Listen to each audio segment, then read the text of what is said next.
به نام خدا. سلام دوستان عزیزم، وقتتون بخیر باشه.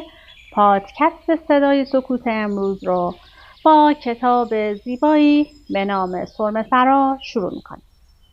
سرمه‌سرا نوشته رامبد خانرلی هستش که توسط نشر آگه و نشر بان چاپ شده و توسط انتشارات آگاه پخش شده. این کتاب چاپ اولش در زمستان 1396 بوده و من افتخار این رو داشتم که در جشن افتتاح این کتاب حضور داشته باشم. سرمه‌سرا، کار عالم ثمر است. ابتدا نوشته ای رو که در پشت جلد این کتاب هستش برای شما میخونم و سپس با هم کتاب رو شروع میکنیم. من، شما و تمام آدم‌هایی که می‌شناسیم و نمی‌شناسیم در زندگی چیزهای با ارزشی را از دست داده‌ایم. گاهی با ارزش‌ترین چیزمان را. این چیزهای با ارزش بعد از دست رفتن به کجا می‌روند؟ به جایی به نام سرمه‌سرا. 3 سال پیش همسرم را از دست دادم. یعنی 3 سال پیش همسرم خودش را کشت. حالا بعد از 3 سال نامه‌ای از او به دستم رسیده است. خط و ربط خودش است و نامه را همین دیشب یا پریشب نوشته است. روی پاکت نامه مهر اداره پست سرمه‌سراست. می‌خواهم تا سرمه‌سرا بروم و ببینم که چه جور جایی است. اگر شما هم ارزشمندترین چیز زندگیتان را از دست داده اید، شال و کلاه کنید با هم بروید. خب بریم این کتاب رو با هم کشفش کنیم. این کتاب تقدیم به بهار که ناخدای من است و میدونم که بهار همسر آقای رامبد خانرلی هستش. شوان میگفت شبها روی سقف میخوابد، درست مثل خفاشها. او فقط اسم عجیب و غریبی نداشت. خودش هم بچه عجیب و غریبی بود. مادرش مرده بود و هر بار علت مرگ مادر را یک چیزی میگفت. یک مرتبه گفت سوزن خیاطی در پای مادرش رفته است و سوزن در بدن او پیشروی کرده و یک روزی مادرش سوزن را با خون بالا آورده و پیش از آن که او را به بیمارستان برسانند تمام کرده است. یک مرتبه تعریف کرد مادرش اسمش را گذاشته شوان چون اسم برادرزاده همکارش شوان بوده است. همکار مادرش از تعاونی اداره برای بچه برادرش باتری قلمی می‌خریده و می‌گفته برادرزاده‌اش عاشق این است که قوه‌ها را روی زمین قل بدهد. مادر شوان اسم بچه‌اش را گذاشته شوان بدون آنکه معنی این کلمه را بداند. چون 3 هفته پیش از به دنیا آمدن شوان همکار مادرش در دریا غرق شده است. آن هم درست جلوی چشمهای مادر شوان، وقتی که هیچ کاری از او برای نجات همکارش بر نمی آمده است. شوان می گفت مادرش از آن به بعد همیشه افسرده بوده و چند سال بعد، یعنی وقتی شوان 13 ساله شده است، کار مادر و آسایشگاه روانی کشیده و همانجا از قصه دق کرده است. شوان می گفت مادرش تنها کسی است که دریا برای کشتنش او را در خودش غرق نکرده است.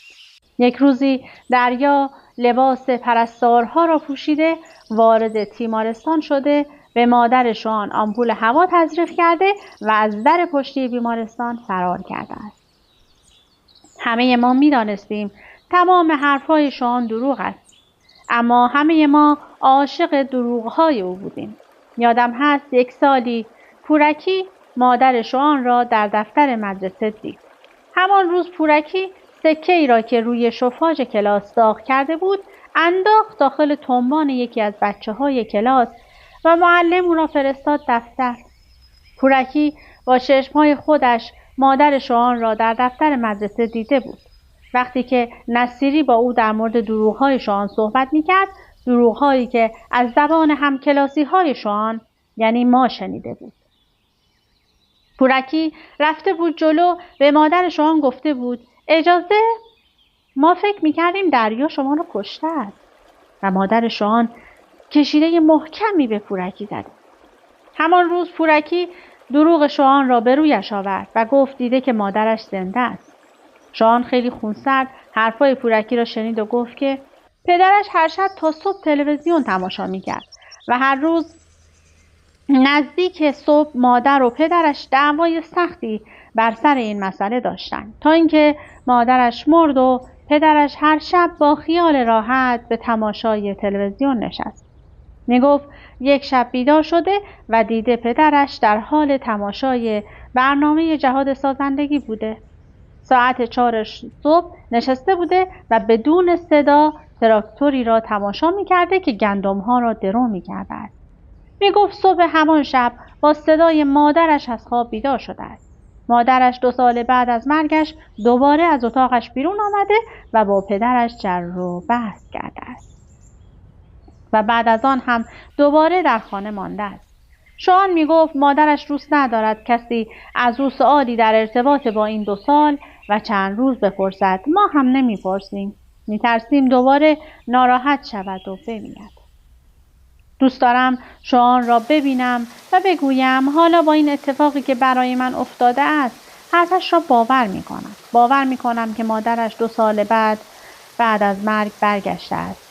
باور میکنم که شبها شبیه خفاش میخوابد وقتی لنگهایش گیر سقف مانده است. ته همین جاده مارو سرم سراست بابا جون. شب رو نرو. جاده درست و درمونی نیست. پیرمرد آنقدر به دایی مسیب شبیه است که وقتی با من حرف میزند از صمیمیتی که از او انتظار دارم و در چهرهش نیز حرصم میگیرد. دوست دارم یقه‌اش را بگیرم. تکان تکانش بدهم و بگویم چرا با من مثل غریبه ها حرف میزنی دایی؟ موقع حرف زدن فقط دهانش تکان میخورد. بقیه اجزای صورتش ثابت ماندند. انگار که به صورتش نقاب زده باشد. انگار که او شخص دیگری است که از پشت نقاب دایی مسیب با من حرف میزند. این جاده روزش هم برا غریبه خطرناکه، چه برسه به شب. نگاه نکن تخت میره تا سرم سرا. بلد میخواد بابا جون. این جاده پر از چاله است، پر از چوله است.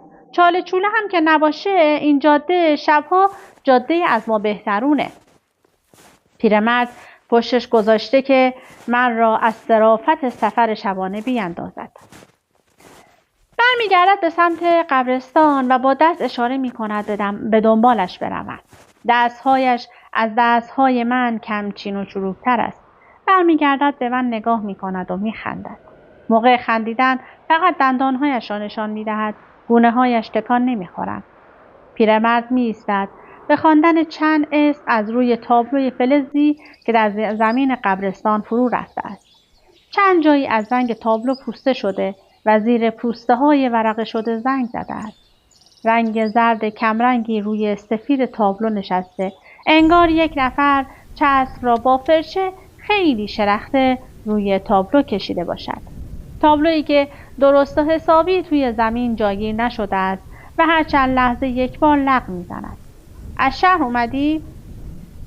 هنوز صدای پچ‌پچش بلند است. انگار که وسط خواندن اسمها سوالش را پرسیده باشد. آره، سر تکان می‌دهد. زمین قبرستان باید 1000 متر مربع یا چیزی در همین حدود باشد. به گمانم قبرها هم باید 100 تایی باشند. بالای هر قبر تخت سنگی است و روی تخت سنگ‌ها اسم میت را نوشتن. این یکی اسمش بتول شاهسور است و سال 1261 مرده. کناری اسمش هرای ست آقایان است و همین 2 سال پیش مرده. هر دو خط را یک نفر نوشته. یکی که خط خوبی هم نداشته. یکی را با رنگ سیاه، یکی را با رنگ قرمز. همه سنگ ها مال پارسالن بابا جون. خودم نوشتمشون. مثل اینکه پیرمرد گرای نگاه من را داشته و از نگاه هم که به سنگ ها خیره مانده فکرم را خوانده است. نخون بابا جون. خوندن اسم میت از روی سنگ حافظه رو زایل میکنه. چند بار میشود؟ 3 سال و 7 ماه و 11 روز. هر دوشنبه و هر پنجشنبه از روی سنگ خواندم. هدیه راکی، تولد 1364، تولد دیگر 1389. خواندم مرا جای خودم بگذار، خودت را جای گهواره و آغوشی تسلی بخش، کنارم باش همواره. مردک الدنگ شعر را از پشت تلفن شنید و تسلی را با صاد نوشت. اینقدر روی سنگ را خواندم که فکر میکنم تسلی با صاد است، با صاد هم درست است. اما عقلم زایل نشده. کاش شده بود، کاش کثافت زده میشد به این مغز و دیگر چیزی یادم نمیآمد. چیزی خوردی بابا جون؟ دلم غذای خانگی میخواهد. لوبیا پلو میخواهد با گوشت، مثل لوبیا پلوهای هدیه پر از دارچین. پیرمرد لوله خمیده را نشانم میدهد که سرش یک شیر دارد. شیر را مشما پیچ کردند و از چند جای مشما آب بیرون میزنند. اگه خواستی دست و بالت رو بشوری، آب اونجا هست بابا جون. فقط حواست باشه به قبرها آب ندی که اگر عزیز آقا بیاد و ببینه هم سر من رو گوش تا گوش میبره هم سر تو رو. ناخودآگاه به فاصله میان شیر آب تا نزدیکترین قبر نگاه میکنم. زیاد نیست. پیرمرد میخندد. خنده‌اش را که میبینم انگار برای یک لحظه ایستاده خوابم میبرد. خواب با چشمهای باز و اندازه یک لحظه خیلی کوتاه. عزیز آقا باغبون امامزاده است. همش به من میگه مبادا آب بدی پای این قبرها، فکر میکنه مرده زیر خاکه. اگه آب ببینه جوونه میزنه و از خاک میکشه بیرون. باد توی دلم میپیچد و صدا میکند. به گمانم پیرمرد هم صدا را میشنود که میگوید بابا جون اینجا غذای درست حسابی پیدا نمیشه. حالا برات 2 پیازه سرهم میکنم که ته دلت رو بگیره. این را میگوید و به سمت کلبه چوبی میرود. چند قدمی که میرود میگوید بابا جون یه جا بشین و نفس تازه کن تا من برگردم. هیچ کجای این قبرستان با هیچ کجایش فرقی نمی کند. همش زمین مسطح، همین که روی قبر ننشینم خوب است. چراغ 1-2 تا از خانه‌های ده روشن است. هنوز هوا اینقدری تاریک نشده که همه خانه‌ها چراغ‌هایشان را روشن کنند. خانه‌هایی که با فاصله در 3 طرف زمین مسطح قبرستان بنا شده‌اند. سقف تمام خانه‌هایی که از اینجا معلومند شیروانی است. به این زمین برهوت نمی‌آید بارانی باشد. برهوتی که گره خورده به آسمانی که شبیه هیچ آسمانی نیست. آسمانی که انگار آن طرفش پیداست. آسمانی که انگار نازک شده، شبیه به بادکنکی که همین حالاست بترکد. آنقدر نازک که قرمزی غروبش نارنجی بیحالی است و سیاهی شبش سرمه دلنشینی. شاید به این خاطر میگویم دلنشین که به نظرم سرمه‌ای زیباترین رنگ خداست. بیا بابا جون این رو بخور ته دلت رو بگیره. یک لحظه حال سکسکه به من دست میدهد. حواسم به پیرمرد نبود و متوجه آمدنش نشدم. هدیه هر وقت فلفل تون میخورد سکسکش میگرفت. من هر وقت ترس ته دلم را میگیرد. پیرمرد بخچه مستطیل شکل لاغری را به سمتم گرفته است. بخچه را از دستش میگیرم. لاغر و ترد است. باید نان باشد. همانجا مینشینم و بخچه را باز میکنم. چند تکه نان بیات است و سبزی. جز تربچه و پیازچه و تره بقیه سبزی ها را به قیافه نمیشناسم. 2 تا تربچه پوک هست اما پیازچه و تره ندارد. پیرمرد از جیب پیراهنش قیف کاغذی کوچکی را با احتیاط بیرون می آورد و به دستم می دهد. نمکه. دیدم خیلی گرسنه‌ای، گفتم تا سیب زمینی ها آب پز بشن 2-3 لقمه نون و سبزی بخوری ته دلت رو بگیر. بعد با آرامش و طمأنینه روی زمین می نشیند. حتی برای گذاشتن نشیمنگاهش روی زمین 1-2 بار قلق‌گیری می کند انگار که باید روی نقطه خاصی بنشیند. چرا زن نمیگیری بابا جون؟ آدم بدون میراث‌خور یه خاطره بی‌نمکه. یه حرف نشنیدنی که صاحبش رو از سکه میندازه. از حرفش زیاد تعجب نکردم اما نمیدانم چرا لقمه‌ام را توی دهنم نگه میدارم و قورت نمیدهم. شاید میخواهم او با خودش خیال کند جا خوردم. خیال کند حرفش بی‌نمک نبوده و خودش هنوز از سکه نیفتاده است. معلومه دیگه بابا وقتی یکه و تنها دستش رو میگیره به خشتکش رو بلند میشه. میاد وسط بیابونی که سال به سال خدا غریبه ازش رد نمیشه. روی تعارف استر شکم شب میمونه و سراغ تلفن خونه رو نمیگیره. معلومی که آدم بیکس و کاریه. بعد دستش رو میگذارد روی زانویم. دستش نمیلرزد. این دستهای آرام و مطمئن به این سن و سال نمیآیند. اینها رو نمیگم که بهت بر بخوره و ترش کنی که با خودت قصد کنی از اینجا بری. اینها رو بهت میگم که به فکر بیفتی، آستین بالا بزنی، وگرنه تا هر وقت که بخوای مهمون من و این خدا آمرزیده هایی. دوست ندارم با غریبه ها از هدیه حرفی بزنم. دوست ندارم بگویم زن داشتم مرد، که هر کسی که شنوای حرف من است علتش را بپرسد و من هم علتش را بگویم و دوباره همه چیز یادم میآید. همه چیز یقه‌ام را بگیرد و سفت فشار بدهد و راه نفس را ببندد. آخر همه این حرفها هم بخواهد برایم دل بسوزاند که این مسخره ترین پرسش و پاسخ دنیاست. اینکه من بگویم زنم مرده و پیرمرد در جواب این حرف من برای من و زن مرده‌ام دل بسوزاند. مردک فزرتی حق ندارد برای هدیه دل بسوزاند. حق ندارد. پیرمرد از توی جیب پیراهنش خرده‌های خشک شده چیزی شبیه برگ در می‌آورد و خرده‌ها را سر می‌دهد توی چپق سنگی کوچکی که در دست دیگرش است. همانطور که 4 زانو نشسته زانوهایش را بلند می‌کند و به هم نزدیک از توی جیب شلوارش کبریت در می‌آورد، از آن کبریت‌های تخت و جیبی خارجی. کبریت را به من می‌دهد و می‌گوید بابا یه دونه از این کبریت‌ها رو برام آتیش کن. روی بسته کبریت نوشته کانادا درای و عکس بطری نوشابه نارنجی است و چند حباب نارنجی در هوا. یکی از کبریت‌ها را می‌کنم و از بقیه جدا می‌کنم. پیرمرد دوتایش را قبل‌تر کنده. کبریت را می‌کشم و یک دست را دور شعله‌های آتش کاسه می‌کنم تا باد خاموشش نکند. پیرمرد چپقش را روشن می‌کند و دود را به بیرون فوت می‌کند. ببین بابا جون، اگه من امشب با گزمه چیزی سرت رو گوش تا گوش ببرم و گوشتت رو قلیه کنم و یه جای غذای نظری تو شکم مردم این ده بریزم، آب از آب تکون نمیخوره. تو باید یکی رو داشته باشی که دلنگرونت باشه. اگه دیر کردی زمین و زمون رو به هم بدوزه، وگرنه میشی مثل من. مرده و زندم یه قیمته. به خنده میگویم پس منم میتونم ازت خورش درست کنم، به خورد مردم ده بدم پدر جان. اون وقت هیچ کس نیست که دلاشوب بشه و زمین و زمان رو به هم بدوزه. به نظر از حرف من خوشش نمی آید. دود را با صدای سود به تو می دهد و با غیظ به بیرون فوت می کند. موقع فوت کردن دود دهانش را شبیه به سر گشاد قیف می کند. خودش را جمع و جور می کند. رو می گرداند سمت من و می گوید آره بابا جون، اما گوشت من ناپزه. سگ‌های ده هم خوراکت رو نمی خورند.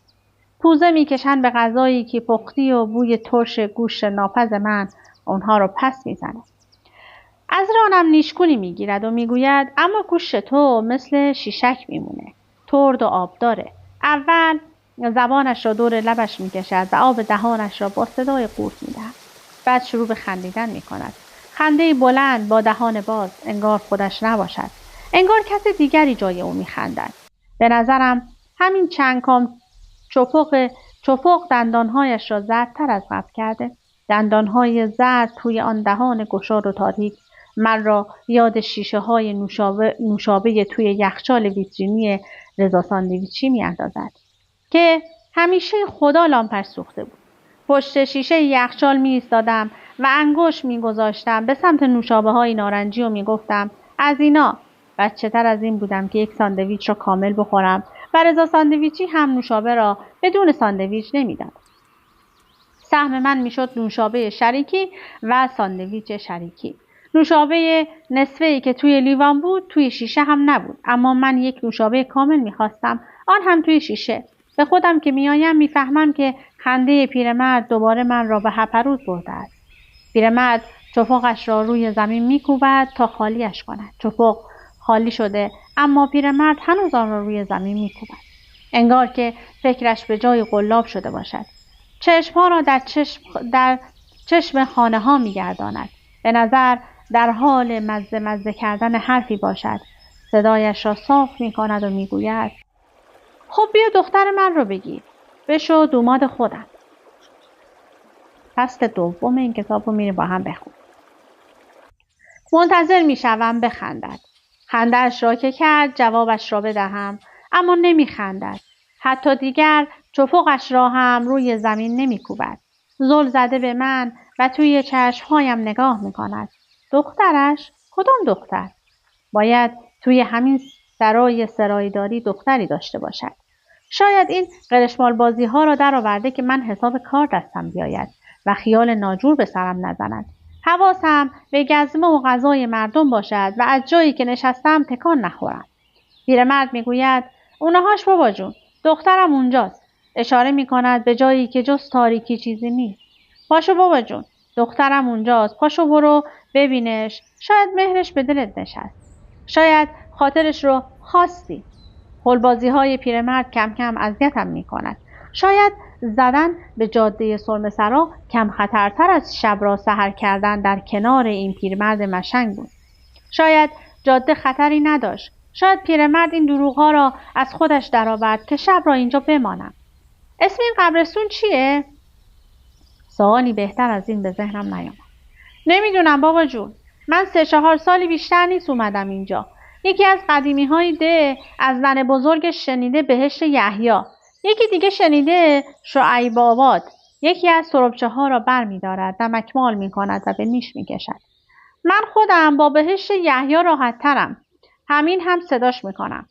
تربچه دیگر را قبل از اینکه پیرمرد بردارد برمی‌دارم. به خاطر سرخی و درشتی‌اش با ارزش‌ترین در وعده غذاییم به نظر می‌آید. دندانم را که در جانش فرو می‌کنم توی جان ترب در هوا می‌ماند. پوک است. انگار قبل‌تر یک نفر با سرنگ تمام آبش را کشیده باشد. پیرمرد دوباره چشم می‌دوزد به تاریکی. به همان جایی که می‌گفت دخترش آنجاست. قبل از آن که دوباره مزخرف ببافد می‌پرسم چی شد که اینجا موندی؟ چی شد که همدم این مرده ها شدی؟ دستهایش را به رانهایش می‌مالد و چشمهایش را تنگ می‌کند. با همین تکان مختصری که خورد خاک بلند کرد. پارچه را دلا می‌کنم روی سبزی‌ها و تکه‌های نان. پیرمرد سرش را بالا می‌آورد و می‌گوید یه موقعی از خدا خواستم که بمیرم. اینقدر دلم مرگ می‌خواست که دیگه به زنده بودن رضا نباشم. شاید یه وقتی برات گفتم چرا، اما حالا وقتش نیست بابا جون. اگه برا خاطر ترسش نبود تا حالا 1000 بار خودم رو کشته بودم بابا جون. ترس از مردن نه، ترس از گناه این که خودم رو بکشم. به شنیدن کلمه خودکشی از دهان یک پیرمرد عادت ندارم. همیشه دیدم که پیرها و بیشتر پیرمردها در جلوی کاروان عزا راه می‌روند. توی خودشان هستند و با کسی حرف نمی‌زنند. بیشتر دستشان را پشت کمر قلاب می‌کنند و سرشان را می‌اندازند پایین و جلوتر از بقیه با قدم‌های سریع که از آن سن و سال بعید است به سمت مسجد یا محل برگزاری مراسم عزا می‌روند. انگار که می‌خواهند بروند و خبر بگیرند. بروند سر و گوشی آب بدهند و ببینند هم قطارشان چگونه رفته، درد کشیده، راحت رفته، قبل از رفتن حرفی نزده، این یکی هم چیز جدیدی نگفته. شاید به این خاطر که خودشان را به مرگ نزدیکتر می‌بینند. نزدیکتر از زنها، نزدیکتر از جوانها، پیرمردها همین که پایشان به مراسم ختم میرسد اشک میریزند و رگ و ریشه دارتر از بقیه دل میسوزانند، حتی اگر کمتر از بقیه میت را بشناسند. آنها مرگ را باور کردند، باوری که انتظارش را میکشند. برای آنها مرگ یک مرض لاعلاج است، اما مرگ طبیعی، اینکه به آخر خط برسند و از گردونه خارج شوند. آنها خودشان را از مرگ غیر طبیعی دور می‌دانند، از قتل، از خودکشی، از مرگ در اثر سیل و زلزله و تصادف. حتی برای جوانهایی که به این شکل از مرگ دچار می‌شوند کمتر از بقیه دل می‌سوزانند. به نظرشان آنها قافیه را مفت باختند. آنها قدر زندگی را می‌دانند و مرگ را با هیچ پسوند و پیشوندی قبول نمی‌کنند. حالا برایم خیلی عجیب است که پیرمردی آن هم اینجا به دور از شهر با من حرف از خودکشی می‌زند. کجایی بابا؟ می‌خوای بقیه‌اش رو بشنفی؟ نگاهش می‌کنم. هنوز دارد پاهایش را میمالد. میگویم آره آره. گونه‌هایش کمی جان میگیرند و بیرون میزنند. چین کنار لبهایش کمی صاف میشود. اولین بار است که حس میکنم با گونه‌هایش میخندد. وسایلم رو کردم یه بخچه، یه هوا بزرگتر از بخچه خوراک تو و زدم به دل جاده. بی برنامه چرخیدم تا رسیدم به اینجا. روزی که رسیدم یک کور از بهشت یحیی شفا گرفته بود و بینا شده بود. اینجا شده بود عینه بازار مسگرها. اسمش سبقت بود. یه ماه زودتر به هوای عاشورا بلند شده بود. یکه و تنها و کورمال اومده بود تا قبرستون. شنیده بود یه بنده خوب خدا اینجا دفن شده. وقتی رسیده بود اینجا تو آسمون سرمسرا جنگ دیده بود. اون تهمه‌ها دیده بود یه اسب داره بدون سوار وسط میدون جنگ 4 نعل میدوه. میگفت چند دقیقه مات اسب بوده که یهو به نظرش اومده داره میبینه. بعدش هم شروع کرده به داد و هوار و سلیقه بازی که جماعت بیاین من دارم میبینم. من که رسیدم ملت جمع شده بودن اینجا و سبقت برای بار چندم داشت همینها رو تعریف میکرد. فرداش هم از ترس اینکه مبادا بهش یحیی بخواد امونیتش رو پس بگیره بدون زن و بچه و زندگی زد به چاک جاده. حالا کجا رفت؟ الله اعلم. دوباره دندانهایش را نشان میدهد. دوباره وقت خندیدن صورتش ثابت میماند. حالا هر چند وقت یه بار زن و بچهش میان و از مرده های قبرستون میخوان که سبقت برگرده. حتی اگه شده کورش و برگرده. قدیم ها بیشتر میومدن. حالا کمتر میان. این آخری ها دیگه بچه ها نمیاد. فقط مادره میاد. هر سری هم به قاعده یه پرسونیم از غذای خونش رو برام میاره. غذا رو که میگوید به اندازه 2 قلوب آب دهانم را قورت میدهم و به اندازه 1 کف دست از نانهای بیات لای پارچه را بر میدارم و گاز میزنم. فکر کن از خدا مرگ بخوای و به هوای مرگ خودت رو آواره دشت و بیابون بکنی و برسی به قبرستونی که یکی از مرده‌هاش حاجت میده. اون هم حاجت به این بزرگی. خب تو جای من بودی ازش چی میخواستی؟ منم خواستم باهاش بی کردم. گفتم اینقدر میمونم اینجا تا بمیرم. نگاهی به کلبه پشت سرش میاندازم و میگویم ببین سبقت چیکار کرده که تو نگردی؟ اون وقت شاید تو رو هم حاجت روا کنه. تای سفره را باز میکند. نگاهی به نانها میاندازد و میگوید همه جیره نونمون همینه بابا. برای 2 پیازت هم نگه دار. بعد بر میگردد و به کلبه نگاه میکند. زیر لب ذکر میخواند و بعد میگوید من هم حاجت روا شدم بابا جون. مگه مردن یعنی چی؟ همین که افتادم این گوشه دنیا و کس و کاری ندارم که بیا سراغم، روز تا روز یه آدم نیست که باهاش 2 کلمه اختلاط کنم. دلنگرون چیزی نیستم، به چیزی امیدوار نیستم. یعنی مردم دیگه بابا جون. اصلا کی میدونه که زندگی بعد من چه شکلیه؟ شاید همین شکلی باشه. یه قبرستون وسط یه بیابون. شاید بهشت باشه، شاید جهنم. برای آدم مرده چه فرقی میکنه؟ پیرمرد هم باید مثل هدیه از زندگی بریده باشد. حرفهایش شبیه به حرفهای روزهای آخر هدیه است. حرفهای این مرد را باید جدی گرفت وگرنه کار دست خودش میدهد. خودش را ناکار میکند. پیرمرد دست روی شانه‌ام میگذارد و بلند میشود. به سمت تاریکی میرود. همان جایی که گفته بود دخترش آنجاست. همه جا طوری ساکت است که انگار جهاز شنوایی ندارند. باد ملایمی که از چند لحظه پیش شروع به وزیدن کرده بود در حال شدت گرفتن است. حالا همین مختصر صدایش در این سکوت در حفره گوشهایم جان میگیرد. شبیه به صدای زنهایی است که آن دورها در تاریکی این آسمان کمجان با هم شیون می‌کنند. هماهنگ و هم نفس. انگار که آن سمت آسمان تصویرشان پیداست. سایه هایی که روی زمین نشستن هماهنگ با هم چپ و راست می شوند. به وسط که می رسند به سمت پایین دلا می شوند و دوباره بلند می شوند. به چپ می روند، به وسط برمی گردند و پایین می روند. بلند می شوند و به راست می روند. پیرمرد در تاریکی با یک نفر حرف می زند. گریه می کند و حرف می زند. زجه‌ای که به جان کلمه هایش افتاده حرفایش را نامفهوم کرده است. نمیفهمم چه میگوید. صدای باد هم قوت گرفته. و بر کلمات پیوسته پیرمرد سوار است. توی آن تاریکی حجم سیاهی را می‌بینم که کوتاه قامت و پهن است. باید پیرمرد باشد که روی زمین نشسته. کنارش حجم تاریک دیگری ثابت است و تکان نمی‌خورد. به نظرم ایستاده است. پیرمرد که ساکت می‌شود شروع می‌کند به حرف زدن. پچ‌پچ می‌کند. حرف‌های او از پیرمرد ناواضح‌تر است. حتی نمی‌فهمم که صدایش مردانه است یا زنانه. یک نفر از پشت سرم می‌گوید ظهر شد حاج آقا، ظهر شد. انگار که قلبم یک مشت صفر می‌شود، دیگر نمی‌تپد. سنگین‌تر از آنی می‌شود که بود و برای یک لحظه همه بدنم به سمت این توده صفر شده جمع می‌شود. برمیگردم.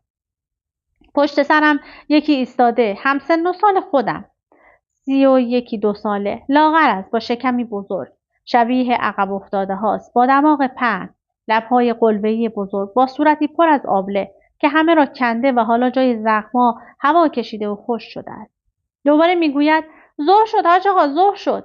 آستین‌هایش را تا بالای آرنج تا زده و پاشنه کفش‌هایش را خوابانده است. پاشنه پاهایش چرک و کمر بسته و ترک خورده است. بوی قالی خیس دو شب مانده می‌دهد. پیرمرد میآید و به جوانک میگوید مهمون ما رو ترسوندی موسی. ظهره، برو تا دیر نشده دست به آب بگیر. حالا که همه آسمان سرمه‌ای است، حالا که دیگر همان لکه‌های نارنجی را هم ندارد، چرا اینها پشت هم میگویند که ظهر است؟ پیرمرد به شکلی که موسی نفهمد انگشت اشاره‌اش را کنار گوشش میتاباند که یعنی طرف مشاعرش را از دست داده است. بعد میگوید همه زندگیش ننه‌اش بود. ننه‌اش مرد. چند وقت پیش ننه مرده‌اش به خوابش اومد و گفت چرا نماز ظهر نمیخونی؟ حالا همیشه در حال خوندن نماز ظهره. وقتی که میخونه چند ساعتی آرومه و به وقت آرامش چشمهاش میخندن. امیدوارم که این چند صفحه‌ای رو که برای شما خوندم خوشتون اومده باشه. این کتاب غافلگیرتون میکنه، بهش نمیاد که اینقدر زیبا باشه ولی خیلی زیباست. امیدوارم که اگر از نثر و روایت این کتاب خوشتون اومده باشه تهیه کنید و لذتش رو ببرید. از اینکه با من همراه بودید سپاسگزارم. تا وایس بعدی، خدا نگهدار.